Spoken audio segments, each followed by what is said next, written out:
जय हिंद सब लोगों को। देखिए आपके साथ अब जूही मैम है। इंग्लिश के लिए आप लोग कमर कस लीजिए एकदम बढ़िया से पढ़ने के लिए, ठीक है। और इंग्लिश का पोर्शन बहुत जरूरी होता है। जिस एग्जाम में अगर इंग्लिश पूछ रहा है उसमें इंग्लिश गया तो आपका पूरा एग्जाम चौपट हो जाता है।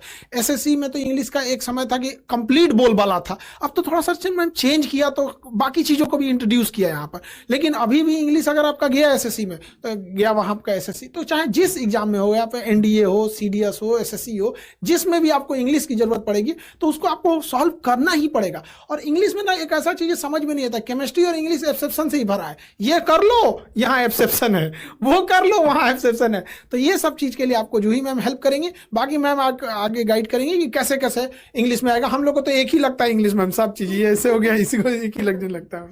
Welcome ma'am. Thank you so much sir for this wonderful opportunity. सबसे पहले तो आप सभी को बहुत बहुत स्वागत है आप सभी का, और एवरीवन, हेलो एवरीवन।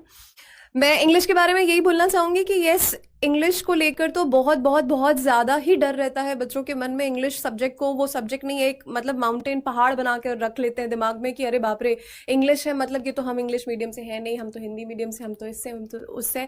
तो ये जो डर बना कर रखते हैं ये बहुत ज़्यादा उनको सब्जेक्ट की डिफिकल्टी से ज़्यादा डिफिकल्ट उनका डर होता है।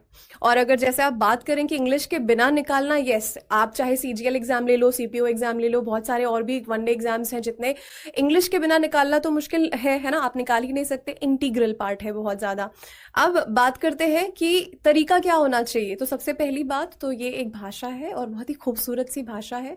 इसको सीखने का नजरिया कुछ अलग है हमारे यहाँ की। अगर हम बात करें इस प्लेटफॉर्म की, तो आपको चीज़ों को जो दिमाग में आपने भारी भरकम बना रखी है उसको बहुत आसान आपकी रोज़मर्रा की ज़िंदगी से रिलेट करके बताया सिखाया जाएगा कि आपको लगेगा कि काश ये पहले पता होता। तो ये समझ पाते कि इंग्लिश बहुत आसान है, बिल्कुल भी डिफिकल्ट नहीं है। इंग्लिश को मैम एक चीज और बोलेंगे यहाँ पे, मैम आपको इंटरप्ट किए यहाँ पे।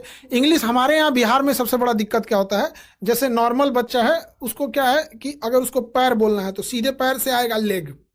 बिहार में ऐसा नहीं है, वो पहले उसको गांव में गोड़ बोलता है उसको, तो पहले वो कन्वर्ट करेगा गोड़, टंगरी, लात, पैर, उसके बाद हम लोग आते हैं किस पे लेग पे। तो हम लोग ना हिंदी में कई तो सिनोनिम जानते हैं, एक एक चीज का 10-10 सिनोनिम है हम लोग के पास, तो कंफ्यूजन उधर ही हो जाता है।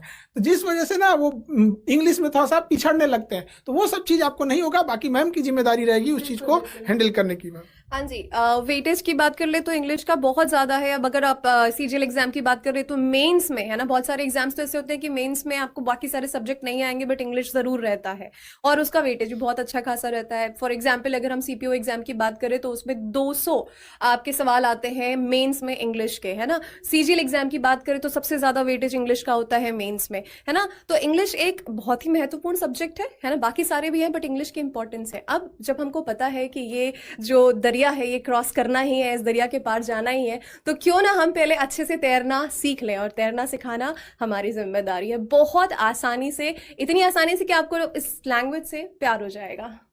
Thank you sir. Thank you ma'am, all the best बच्चे, आप लोग मन लगा के पढ़ाई कीजिए। जय हिंद। जय हिंद।